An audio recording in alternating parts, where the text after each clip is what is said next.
বড় ভাই একটা সুখবর আছিল। কি সুখবর রে?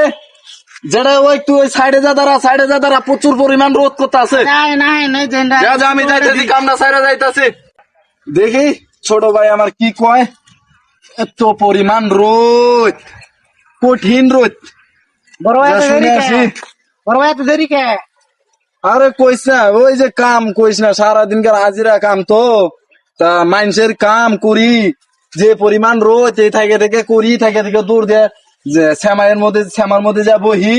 আর কি জানি কইবার চাইলি তুই, কি সুখবর লিয়ে আইছস শুনি। আমি তো স্কুলে গেছিলাম, একটা চেংড়ি আমি পটাই ফেলাইছি। সত্যি কথা কইতাছস তো? সত্যি বড় ভাই। যে ছেলে পড়াইছস আর বড় বোন আছে? আছে ভাই, দুইটা আছে আরো।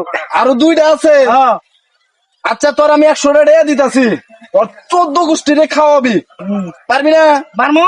আরে খাওয়াইয়া তার শরীর বড় বোন রে আমার হাতে দিস, ঠিক আছে? আচ্ছা ঠিক আছে। যতটা লাগে আমি দিমু, আর 14 গোষ্ঠীরে খাওয়াবি।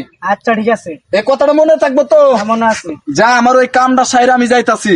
আচ্ছা ঠিক আছে, তাহলে আমি স্কুলে যাই, স্কুল থেকে এসে রাতে দেখা করবো। হ্যাঁ যা যা, আমার ওই কামটা সাইরা আমি তোর হাতে রাতে দেখা করবো।